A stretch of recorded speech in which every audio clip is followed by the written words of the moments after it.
Superman. He's become an icon of culture that originated from the comic book, what was once usually recognized as a child's medium. And he's had greater impact on our culture than perhaps anything else. Across the generations, people continue to look to that strange visitor from another planet who fights for truth, justice, and the American way, as the old television show proclaimed. But how does Superman stack up in a much more cynical and divided 21st century culture?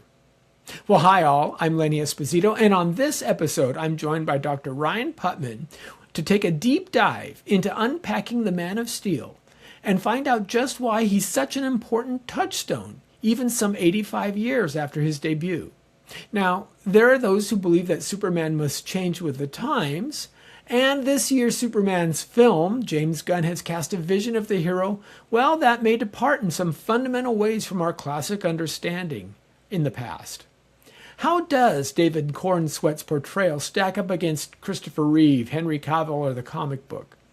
And is all the attention on superheroes silly, or does it point to something more fundamental, perhaps even something that God has purposely placed within us?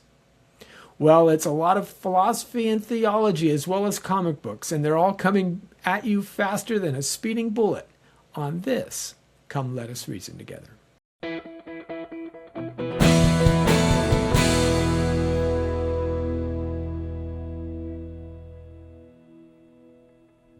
Well, welcome back, folks. Again, we're going to be exploring this question, something that actually I've spent several years starting to investigate as a project of mine. The idea of superheroes and culture and why those two things seem to resonate so strongly.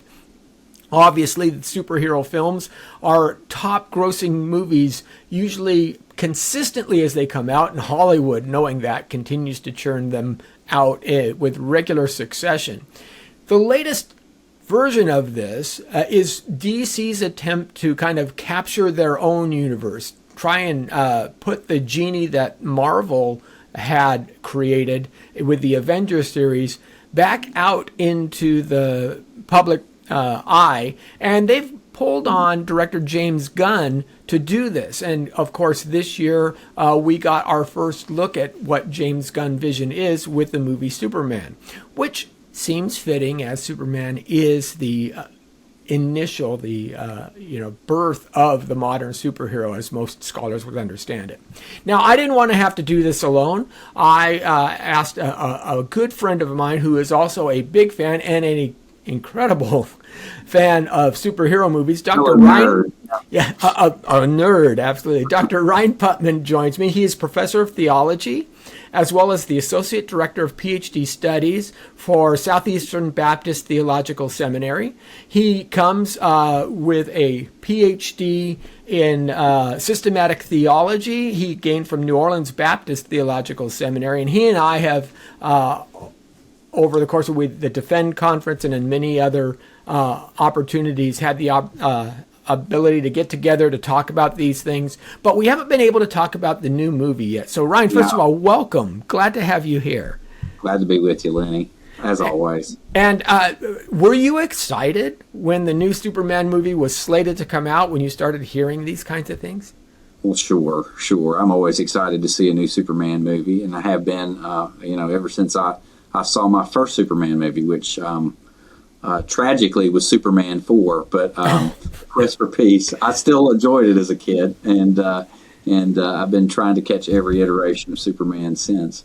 Okay, so now you are a true blue, if I can use that word, Superman fan. Why don't you tell me a little bit about how you came to understand this, and do you think it influences or affects your theological work? I'm just going to say I don't know about the latter there. I do think that superheroes are sort of like our contemporary cultural mythologies. I think that that myth has a worldview shaping impact, and clearly these movies that we've seen over the last 2 decades or so definitely come with worldviews behind them. And so I certainly, when I sit down to watch one of these things, want to read them through a worldview lens. I don't know how much I could say at this point that they're shaping me as much as I just enjoy the experience and enjoy maybe using them as a launching point for having some conversations about God and the gospel.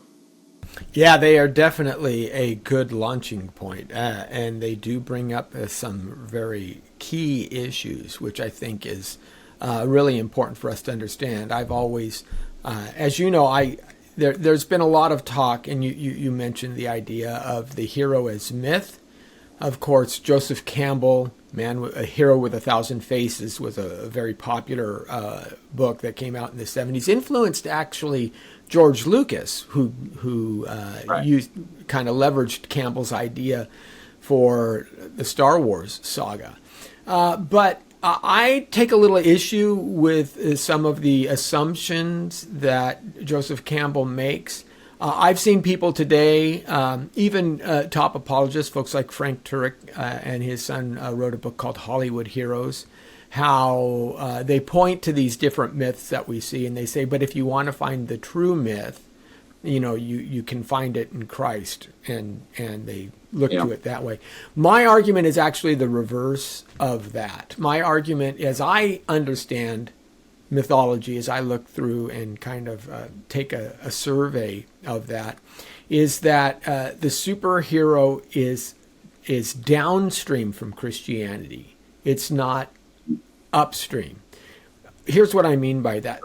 So if you look at ancient myth prior to Christendom, of course, the Greek myths seem to be the most explicit. We have a lot of data on those. We have Norse myths that we can go back on. There's Japanese myths. There's certain Native American myths. Many of the myths are simply ways that society tried to explain what's happening in their world. So, why is there thunder? Why? And you get myths that are growing out of that. They become more robust, though, over time.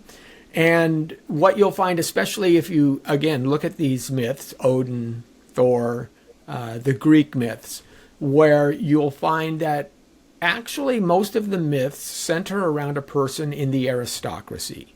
So it's Odysseus, who is a high-level individual seeking to go out and prove himself in the world. And the Iliad is conquering the wars, right? Fighting the Trojan War, things like that. The Odyssey is now coming home and trying to get back to his beloved Penelope. Or Theseus in the Minotaur, where you have the prince who goes to save his people, that kind of thing, has to face off the Minotaur, and he gets just accolades. Or Oedipus, the Oedipus tragedy series, where Oedipus should be the king and he has to go through all. But it's always aristocracy, and they're always either looking to better themselves or to return to the grandeur that they rightly deserve as a member of that social class. The slaves, the common man, they're just so much cannon fodder, right? They are the red shirts of Star Trek. It doesn't matter what happens to those people. Right. Okay. It is only after Christianity where the stories now start to flip.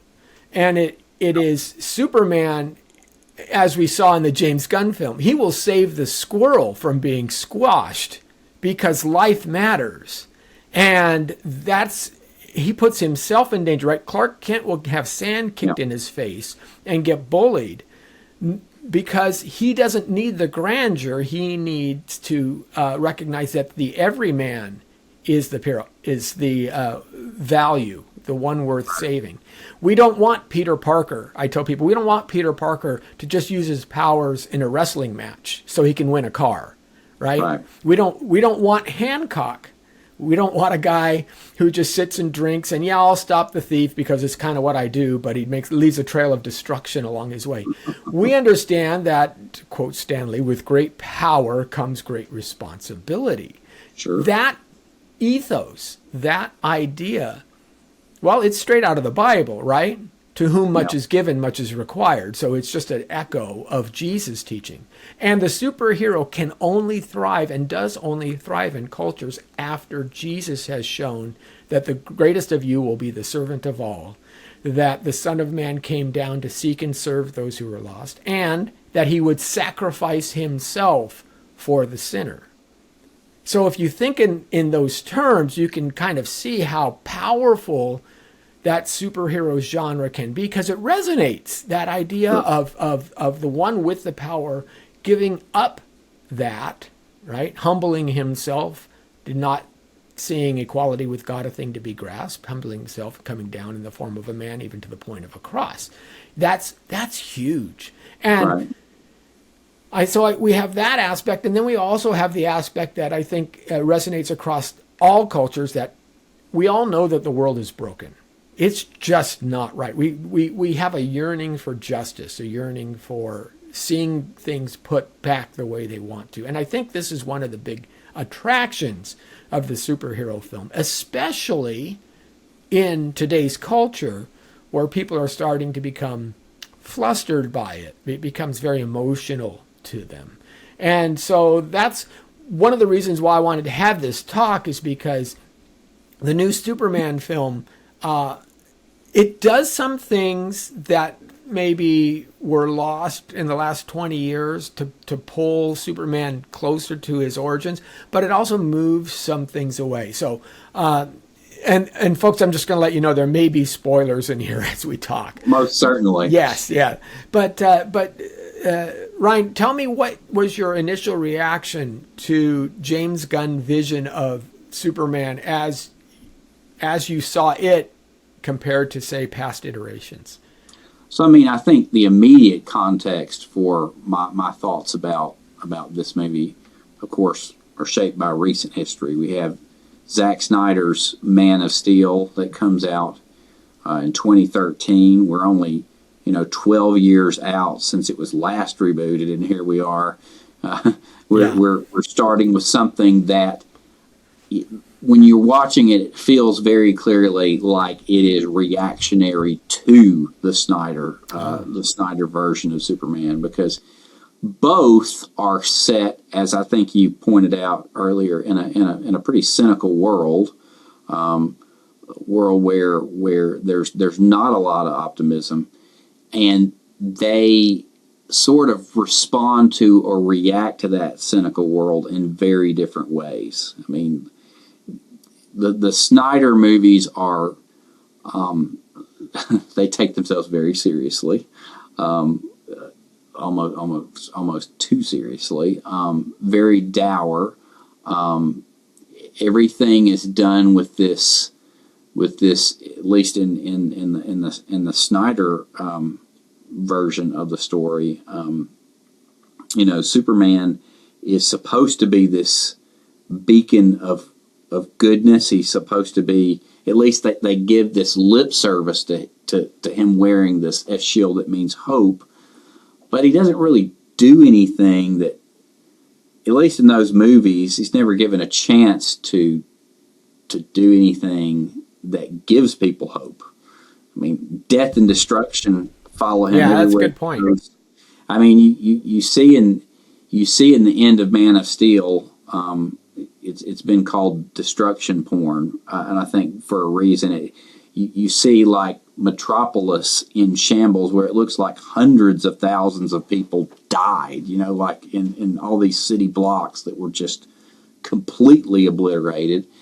And then yet, for some reason, in the beginning of Batman v Superman, there's a statue in honor of Superman put in Metropolis, which I don't quite understand why he's given that kind of accolade when people are clearly holding him responsible for a lot of the things that happen in Metropolis. So there's a lot of incoherence in the way that Snyder portrays Superman, and you have in Snyder this portrayal of Jor-El as basically a good character, as he's there to tell Superman, you can give people hope, you can inspire them, and Jonathan Kent, as played by Kevin Costner in Man of Steel.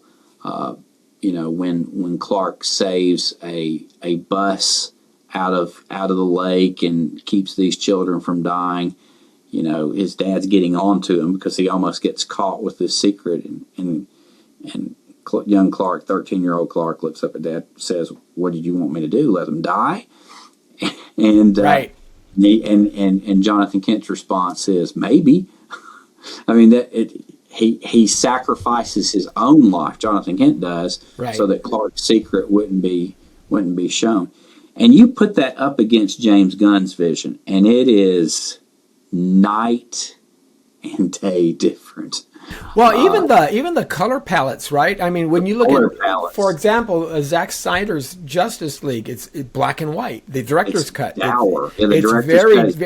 everything is almost Gotham. His costume is black. Yeah, there's very no color anywhere. Gunn is very much reflecting the comics of the day. Very, very bright colors, very open, very kind of sunshine. He's just very intentionally, like, he's the anti-Schneider on a lot of things. And it's interesting, there's a lot of very polar opposites going on in the story. Like in the Man of Steel series, Jor-El is depicted as really kind of the one who gives Clark this moral influence, this positive moral influence. And then you have this, again, spoiler alert, in the Gunn Superman, you have this weird little twist that Jor-El and Lara actually send, Clark to Earth to be this conqueror. That you are to go to Earth. You are to live Krypton's truth. That was an interesting line, wasn't it? You're to live Krypton's truth out on Earth. You are to dominate the subordinate species. To give yourself a harem of super wives so that you can conquer the earth. And then you contrast that with Paul Kent. By the way, did you know that the original working title of this movie was Superman Legacy? And I thought long and hard about what does that even mean? And I think that when you see the movie, the question is whether or not Clark's legacy is going to come from his Kryptonian heritage, or it's going to come from his Kansas Kent farm heritage. I think that's what the legacy. I think that sounds about right. I think you're right. Because I mean, again, when you see the beginning of the movie, Clark goes into the Fortress of Solitude. The robots in the Fortress of Solitude are playing clips from the footage of Jor-El, this distorted, this not complete footage where they initially say very positive things to Clark. At the end of the movie, they're playing home movies that the Kents recorded. Right. Because I guess we should get into this a little bit, and from a philosophy perspective. There's two different philosophers that you can kind of identify with each of the directors. So, for example, in Man of Steel, there's a scene where the high school kids are bullying Clark, and he's sitting down at the edge of a chain link fence, and his dad is kind of off 30, 40 yards away watching what's going to happen. But the interesting point there is when they're bullying him, he has a book in his hand. And the book is Plato's Republic. Now, if you understand Plato's Republic, the Republic basically is a structure of how society should be run. And it says the top should be the philosopher kings. So Plato believed in this kind of strata of society, that you had the philosopher kings, then secondly you had the military guard. Then you had the shopkeepers and the general merchants, and then you had the workers, and then you had the slaves and peasants. So and the idea was that if you were born into a slave class, you were born into a slave class. Even Aristotle in his Politics, both Plato and Aristotle said that slaves are slaves. They're meant to be slaves. They'll always be slaves. That's what they're there for. So when General Zod shows up, I mean, it is a full tilt push towards that concept. Of course, Superman in that instance doesn't embrace it fully, but it seems to be that there's this underlying tension there, that he's following the Platonic ideal in that regard. That and there's, by the way, biological determinism attached to that in Snyder, right, too, because you've got this. That's right. You've got this matrix that has all the encoded Kryptonian DNA, and it has every role in Kryptonian society. Kryptonian society, right? So here's the advanced society. Yeah. So you have here's this advanced society. It was Plato's society. It was what that was, and then Zod is just trying to push that upon people. But even at the end, I find it fascinating when Cavill Superman is faced off against, he's conquered Zod, the whole thing. And then all of a sudden one of the drones gets trashed at the end of the movie, right? And Superman says, "You're trying to follow me. Don't, because you won't find me." You get, it's almost like he's scolding a child, right? Yeah. And he goes, "Well, you're an alien." Well, from Kansas. What are you talking about? But it still maintains that there's kind of this order there. Yeah. So he can take down $1 million drone and not be held accountable for it because he's. So, but he just does it destructively. It's not like he just would pull the fuel line and land it. Maybe that would be a corn sweat move, because as you say, James Gunn goes the direct opposite way. He purposely puts that scene in there where it was even in the trailer clips, where buildings are falling, people are having their lives risked, and Superman is going out of his way to make sure every single person is, and to the point of where, there's a squirrel in the road in New York City. Now I understand that he's using this exaggeration to make the point, right? Because you don't see in the Snyder movies him rescuing people that much, right? And so it feels like he has to go to this almost absurd extreme to show that he cares just to get the message across. Well, the dog from the Godzilla or the Kaiju thing. Oh yes, the Kaiju. So yeah, here's this strange alien monster that you think you just throw it into the sun or something like that. But no, he puts it on its own planet, right? Like He wants to. All life is sacred. He wants to put it in a zoo, and he gets frustrated when the Justice Gang kills it. Right. So that's a whole different approach.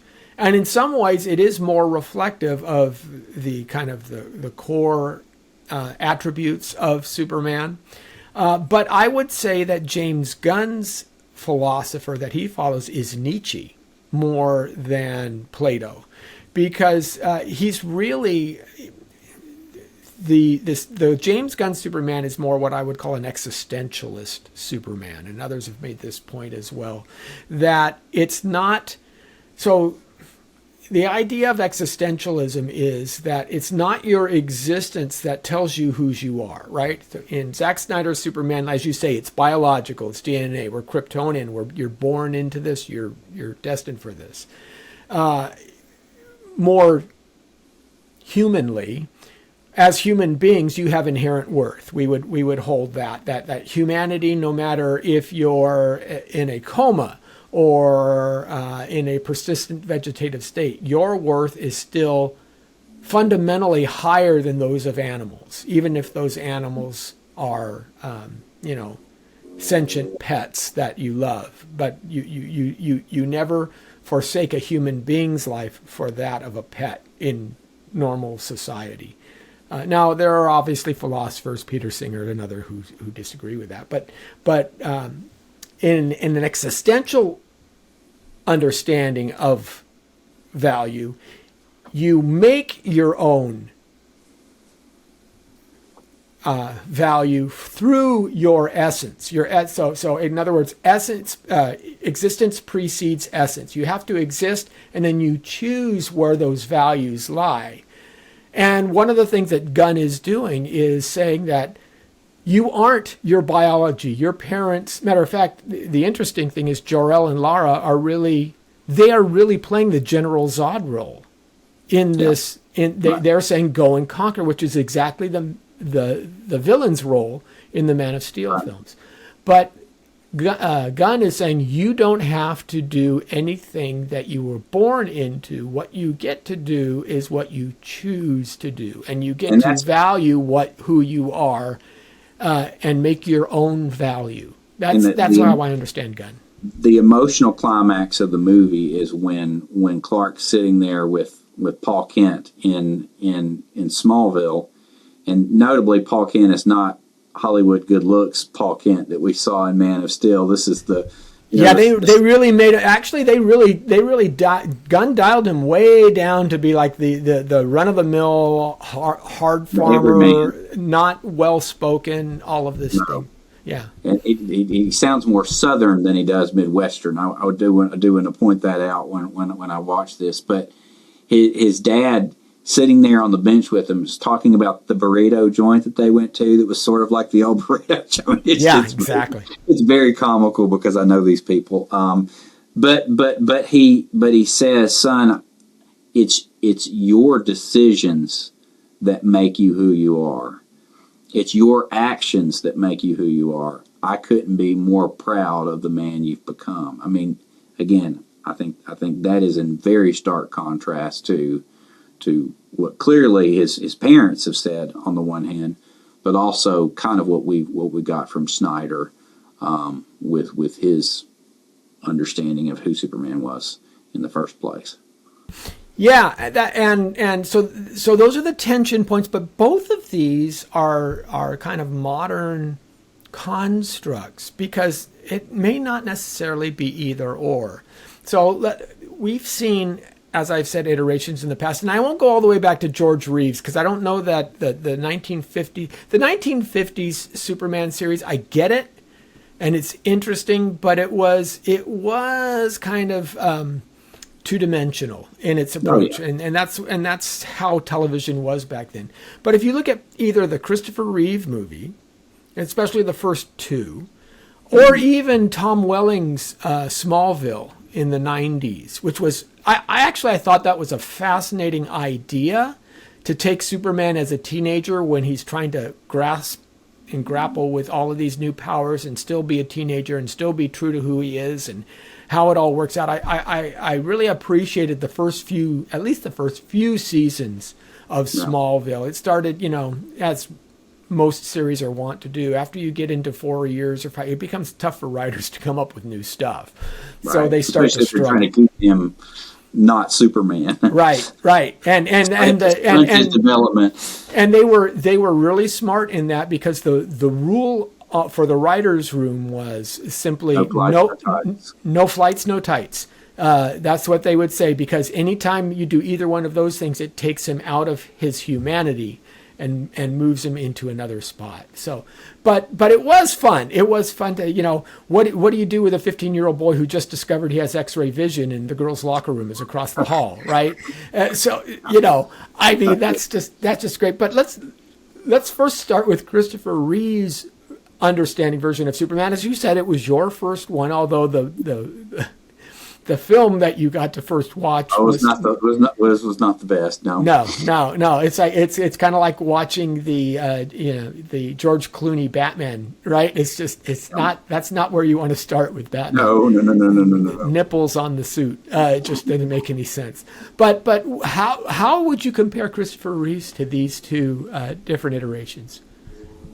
Yeah, I mean, of course, the Richard Donner, when he was putting the Superman movie together, there's a long history there. The Hungarian producing team, the Salkinds, there was Mario Puzo, the writer of the Godfather books, was the first screenwriter hired for Superman, and Tom Mankiewicz, who was the son of Citizen Kane screenwriter Herman Mankiewicz, was the one who wrote the main screenplay for Superman the movie. But the term that Donner used for his movie was verisimilitude, and which means truth likeness, truthiness. I think what he wanted to do was to have as realistic a Superman movie as you could possibly put together in the 1970s. Whereas you said George Reeves was two-dimensional, it was flat, it was serial fodder. What he wanted to do was, this is how the world would react if Superman were to show up today. And I think he nailed it. I think he nailed it. I mean, I think that when you watch Superman 78, it is a very it's a very 70s movie. But I mean, I do think that you kind of see how a non-cynical or not fully cynical world would receive and welcome a figure like Superman into the world, and clearly times changed between 1978 and 2013 when Man of Steel came out. So I don't know if it's always Superman as much who changes as the world around him completely changes. But one thing that they weren't really doing with Christopher Reeve is they weren't trying to make him into a Christ figure or anything like that. That came very heavy-handed with Bryan Singer in Superman Returns in 2006 and also Man of Steel in 2013. Rather, Christopher Reeve was the moral exemplar. This is someone we can aspire to be like.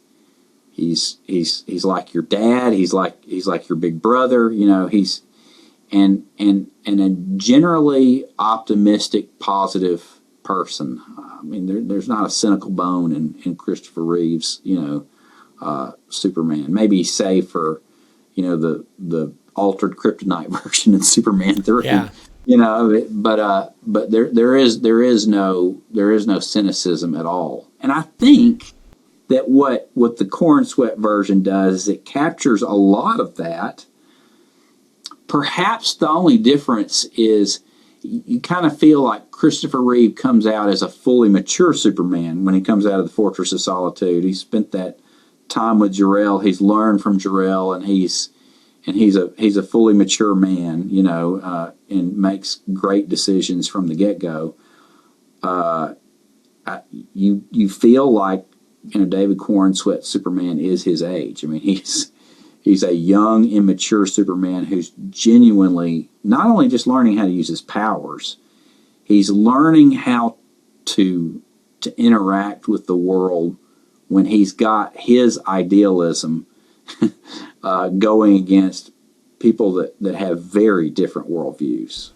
Right. Yeah. He's almost surprised at the depth of Luthor's animosity. His battle against him. It almost shocks him. Well, the defining scene in the movie, in some ways, is that final confrontation with Lex when, he gives this gee golly speech about what it means to be a human being, about how he has these hopes, he has these dreams, he has these fears, he has these shortcomings. He's trying to grow as a person, and you should, Lex, recognize and respect me as a fellow human being, despite the difference in our physiology. Yeah. So, and of course, the easy way to compare that is if you look at Batman versus Superman, there's the scene where Henry Cavill faces off against Jesse Eisenberg, who's playing Lex Luthor in that character. And that's interesting in and of itself, because Eisenberg throws out the basically problem of evil. Yeah, problem of Euthyphro dilemma, right? Yeah, it was why if there's a God, why in the world would he allow evil to exist, or why can't he do something about it? And who are you to be the one to be the arbiter of evil? And he challenges him on that, which is it's always fascinating to see how Luthor is portrayed. I've not found any of the Hollywood versions have nailed what the comic books Luthor has been. The comic book first, so Luthor did, metamorphosize a little bit. Initially, he was a brilliant scientist. 2D, mad scientist. Yeah, Clark Kent, as a boy, accidentally, as Superboy, actually accidentally caused one of his experiments to go wrong, and it made him lose his hair even young. He got teased by that, and that was the start of their kind old continuity, Silver Age continuity. Yeah, that's old school. Now, even from the 70s, what happened was he stopped being simply a scientist. He started being a magnet of business, using so defense weapons technology, higher end technology. That's, of course, allows the writer to give Luthor all of these scientific toys and things like that. He doesn't have to invent them himself. He's got an entire corporation. I think it adds this layer to Lex that I think is interesting, because Lex is never going to be Superman's physical equal. But if he is someone who is well respected in Metropolis as Superman himself is, he's formidable to Superman, because only Superman really knows who he truly is. Right. Yeah, it does allow for that. He's elected president of the United States in the comics, in the 90s. So, I mean, billionaire elected president. I don't know where that, Yeah. Who would, people would tell you that doesn't make any sense at all. Yeah. No, it's nonsense. But Lex in the comics, as I read him, if I have read him, he's just that. He's very he's very subdued. He's very in control. So he has this undercurrent of evil in him, because he wants world manipulation and world power, but he never shows it. He always seems to be kind of like a mafia don, where he's always pulling the strings. He's always 3 steps ahead, but he's always in control. With Jesse Eisenberg, he was just a kind of a manic, crazy guy who just really wants to get ranchers in people's mouths. That was weird. That was weird. And in the new movie, Luthor's just more driven by hatred. I mean, and I get it. James Gunn, and this would, one of the primary criticisms in all the fight scenes was where, he's calling his Uberman to throw punches, basically sounding like a battleship game. A5, B4. Each code is a different kind of punch, because it's Luthor who studied Superman's fighting style so much that he would know and want to counteract that with everything. And while it, on one hand, doesn't necessarily play well for reality, it was Gunn's way of trying to show Luthor literally battling Superman through a proxy, I guess. Yeah, I'm a big fan of Michael Rosenbaum's Lex Luthor. I think that's,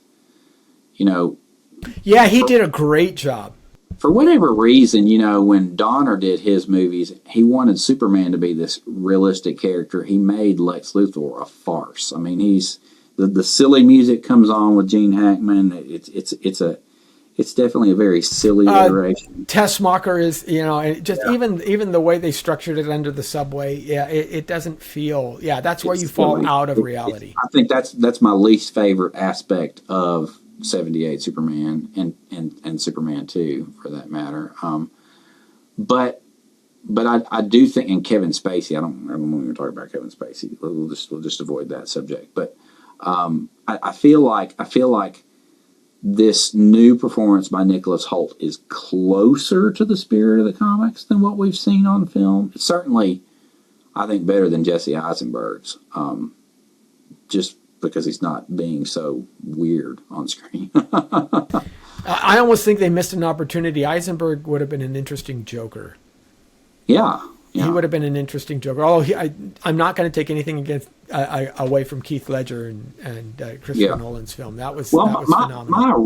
My original thought when I heard that Eisenberg had been cast was that they were going to try to make it like Mark Zuckerberg as Lex Luthor, and that made a lot of sense. Like a sort of corporate. He played Mark Zuckerberg in social content. He was Zuckerberg, and so I thought, okay, if you could take Zuckerberg and make him Lex Luthor, that's not much of not much of a leap, at least, the modern Lex Luthor in the comics, like a tech genius Lex Luthor. But no, they decided to go a little different route. So. Well, let's talk a little bit more about what you said earlier about some of the kind of the more overt theological aspects of Superman, how he becomes the Christ figure. Now, to some degree, so we recognize that Jerry Siegel and Joel Shuster, these are the two kids. They were really about 18 years old when they came up. Teenagers. Yeah, they were young. A couple of things that I know in doing my research on this. First of all, one of the things when they're writing this, they had some prior influences about the Overman and things like that. There was a couple of books that were popular to science fiction fans at that day, but they drew this in comic format, and it's the first thing that truly exploded. Superman didn't fly initially, right? He just leapt. So the leaping over tall buildings because he had such strength. But they were both Jewish boys, and they understood a little bit about the Moses mythos where you have the child sent away in the basket, if you read the Exodus narrative, right? And it's Superman as a child being sent away in the rocket from the dying planet. So that kind of a parallel, and then Moses saving his people from slavery.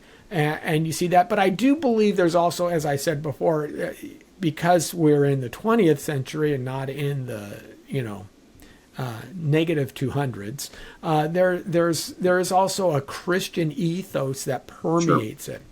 However, Siegel and Shuster also knew that they were a couple of kind of geeky nerd kids.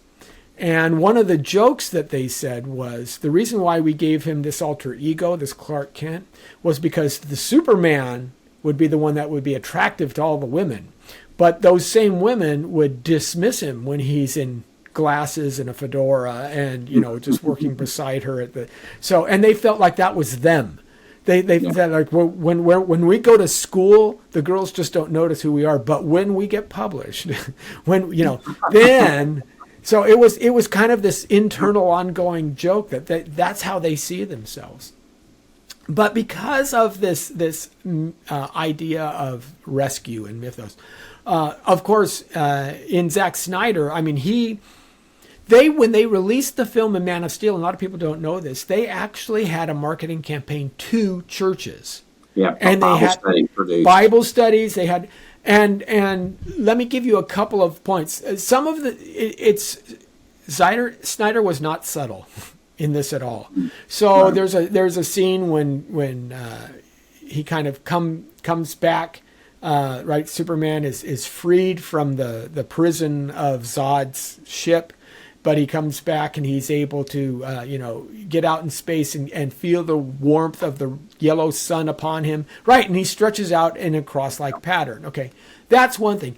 The other interesting thing is before he gets captured, there's a shot of him. He goes back to Smallville. He's in his civvies, and he walks into a church. And there's the pastor at the other end of the church pushing a broom, sweeping, right, with the radio on. And the radio is saying, Zod says that the earth will be spared if just Kal-El would give himself up.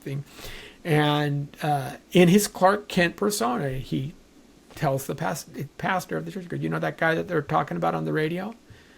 That's me. He goes, and what do you think I should do? And so he's asking about this idea, should he give himself up to save humanity? And in the shot behind him is a stained glass window of Jesus praying at the Garden of Gethsemane. Okay. Right. This is not something that it takes. You don't have to be a graduate student in Bible in order to catch these kinds of things. So it's very much this, and in some aspects, I understand that because that's part of what the Superman ethos is he is saving humanity from its worst aspects.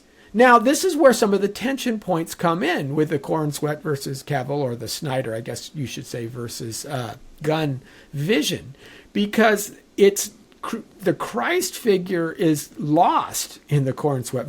His parents did not send him on an ark in order to be drawing out the people from the wickedness of their enslavement, or to save them from their sins of their evil, right? Cornsweat's character has to decide that for himself. As a matter of fact, he's sent to do the opposite. And this is where the tension point really starts to, I think, amass in this. So you lose a lot of the theological underpinnings in the latest iteration of Superman. And it is interesting that now how do you understand where goodness comes from? Is it simply what we decide goodness is, or is there a goodness out there to which we should ascribe? And that's, I think, one of the questions that's not been answered in this latest version.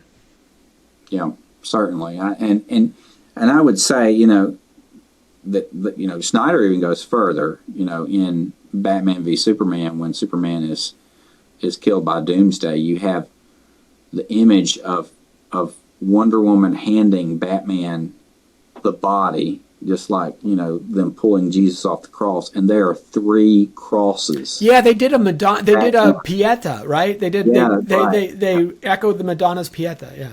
And I mean, it was again strong. Yeah. Nothing at all remotely resembling that. And maybe it's because in some ways he sees himself in rebellion to his parents in this iteration.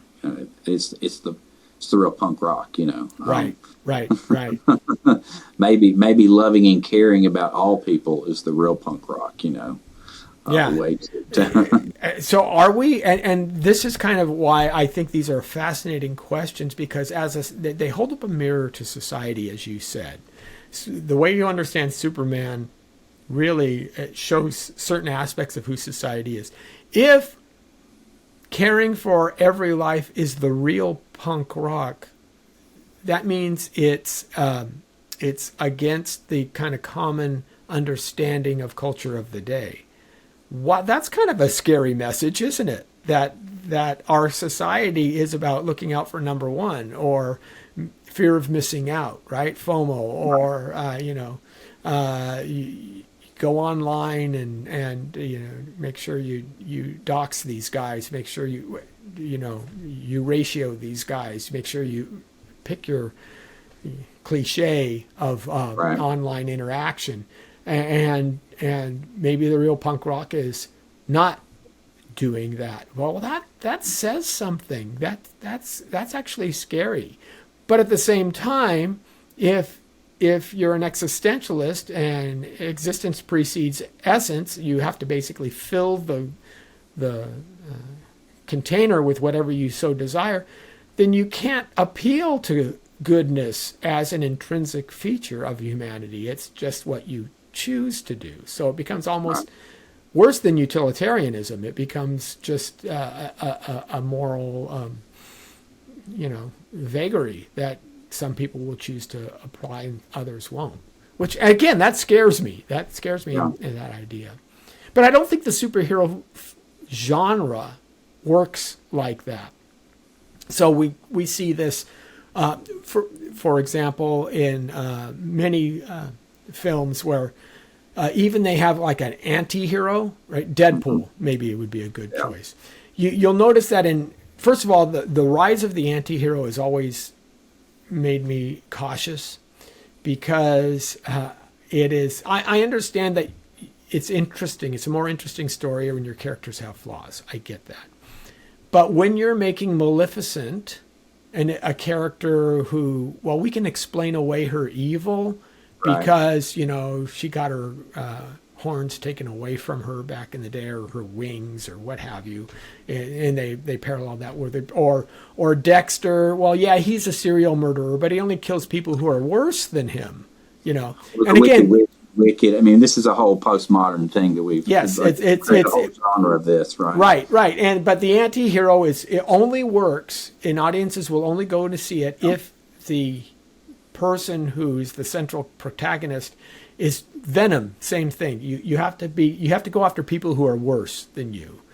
And again, that's a very utilitarian, that's a very existential, postmodern approach. Have you seen the trailer for the new Supergirl movie? Yes, I have. Yeah. That what you say there makes an interesting point, because obviously the way they're depicting her is not like Clark's character. I mean, every other on-screen portrayal of Supergirl has been like a carbon copy of Clark in certain ways. Maybe save for the Flash movie, but this is a story about a Supergirl who likes to go off to other planets and to basically drink her sorrows away. She's a teenager. She's a 21st century teenager who experienced the loss of her parents, with Argo City, and she wasn't a baby. She was grown when that happened. So that trauma has shaped her, and she's trying to deal with that trauma. I think that's what they're trying to communicate. But there's a line at the end of it, where they ask her, "Are you like Superman?" And she says, "He tries to see the good in every person, and I see the truth." Yes.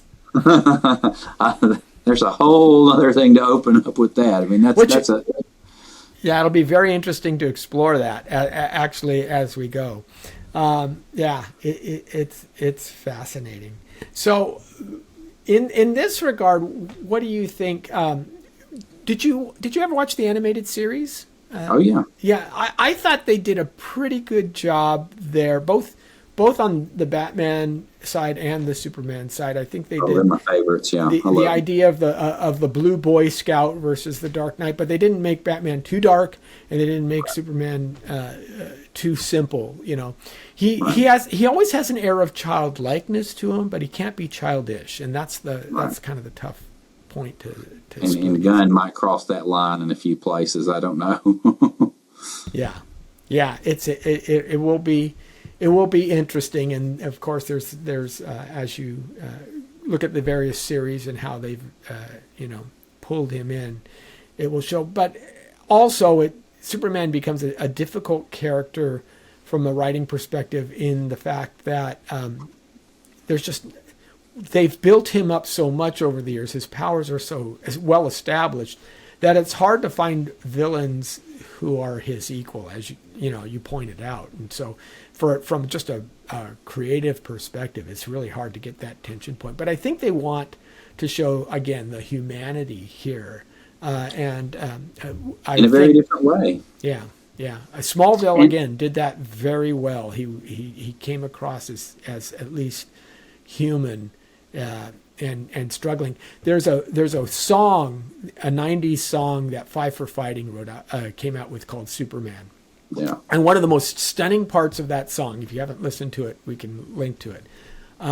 He's talking about how he can't stand to fly, how heroes, deserve to be able to bleed too, right? Almost like he's frustrated with himself because he has no weaknesses. It makes him feel detached.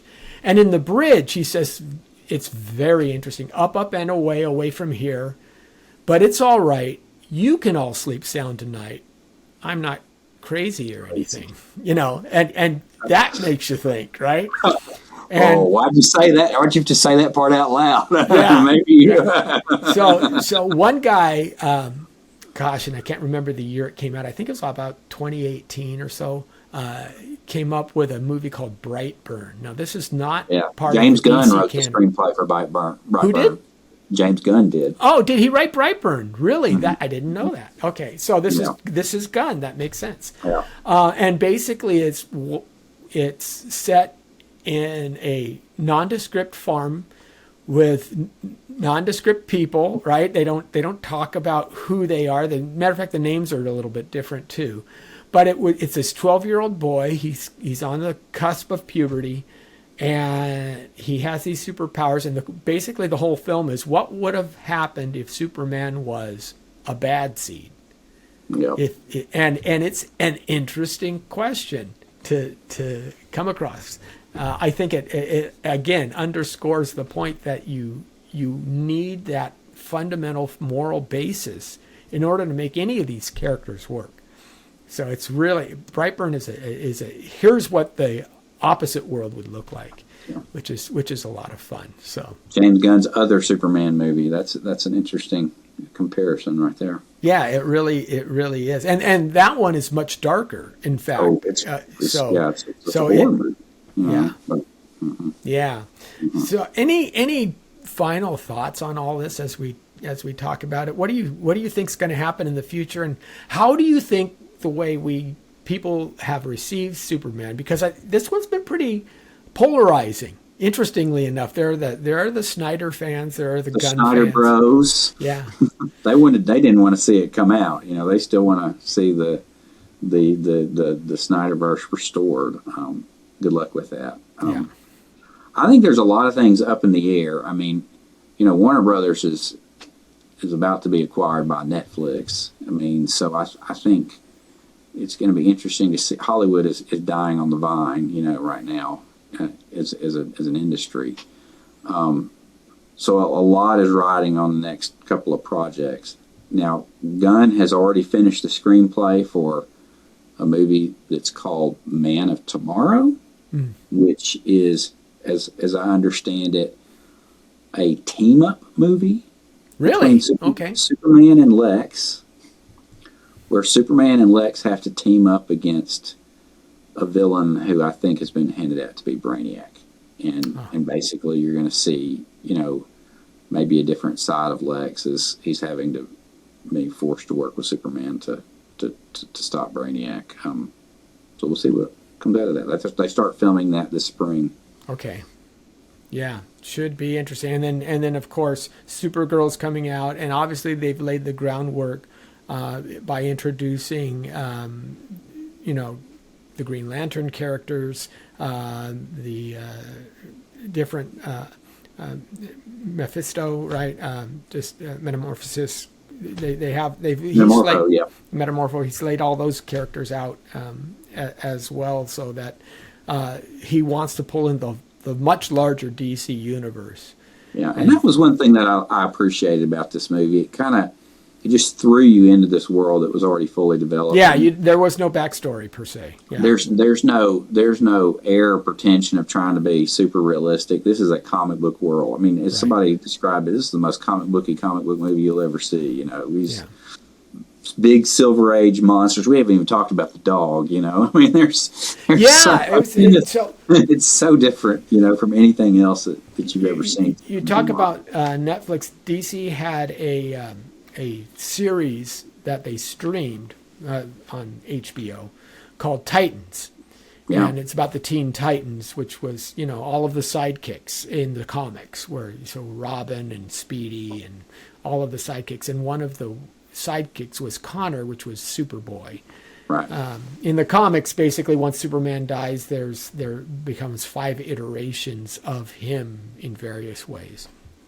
But one of the ways that they answered Crypto was that Lex Luthor had experimented on merging human DNA and Kryptonian DNA. First, he did it with dogs. Can I merge, Earth dog DNA and Kryptonian DNA? And so once I got that process down to where the dog would survive, then I did it with humans, because he wanted to have an individual whose father, quote unquote, both had the power of Superman, but also had a biological tie to Lex himself. And that's where Connor Kent comes from. He's got basically the powers of Superman, but he also has to deal with this dark side to him because he's got Lex DNA as well, which is kind of fun.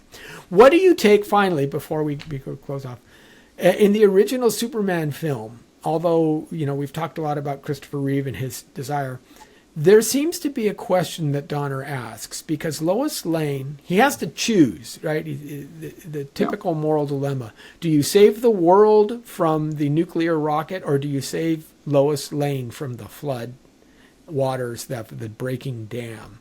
And of course, Luthor plans this to have them happen on opposite ends of the country, so you can't do both per se. And there was kind of, and this was pretty standard from, even in Star Trek and beyond, this idea of you can't mess with the history of the peoples that you're breaking the prime directive. Right, exactly. That was the idea. And they make a big deal about Jor-El telling him this. But of course, when he finds that he was too late to save Lois, he then basically goes back in time. Does whatever Dad tells him not to do. Yeah, did the very thing, broke that cardinal rule in order to save Lois. So the question becomes, does that somehow negate his prior saving of humanity? Does he save Lois Lane because his other self is saving humanity? I'm not sure, but it's a character question. It's one of those things where, I don't know that Donner tied that up nice and neatly. How do we understand that choice within the character of Superman? Yeah, that's a great question, and I would have to walk away and mull over that. But that's not a really coherent plot device. Yeah, Superman going back and changing time, and why wouldn't he fly all the way back to before the rockets were fired? But if he were to do that, why would Lois say that there were telephone poles collapsing all over the road? Why weren't you here to? I mean, there's a lot of things that are kind of inconsistent about that. But that may have been one of the rewrites, right? Just to open it up for a sequel or something. Who knows? Well, I mean, originally Superman 1 and 2 were scripted together. Oh, okay. And it was that nuclear blast that was supposed to free them from the Phantom Zone. Oh, and if you watch Superman 2, the Donner cut, you can see how that fits together. It's really kind of interesting. I've not seen that. I've not seen the Donner version. It's like having a fifth Christopher Reeve Superman movie. It's very different from the other. Wow. Oh, I'll have to do that then. Okay. Interesting. All right. Well, this has been a lot of fun, Ryan. I appreciate the time. I think there's a lot more here than meets the eye sometimes, and it should provoke quite a bit of discussion as superhero, as any myth does, but specifically as the superhero genre.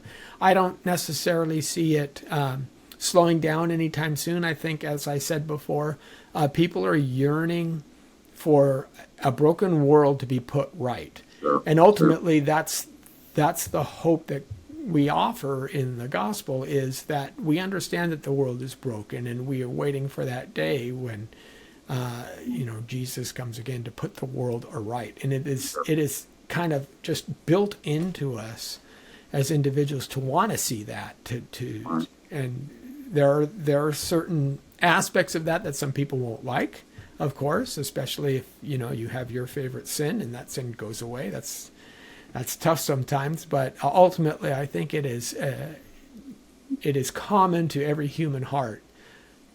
God's law is written on our heart, and we know that that's something to which we look forward. So, all right, thank you so much, sir.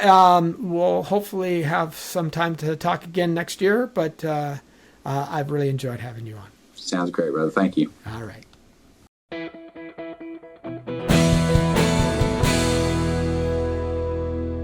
Thank you for watching this Come Reason video. I hope you enjoyed it. If you'd like to see more videos like these, consider subscribing to our Come Reason YouTube channel by clicking on the subscribe button. And you can follow us on social media. Lastly, if you'd like to help keep these kinds of videos free, consider providing a donation by clicking on the donation button beside me. Thank you.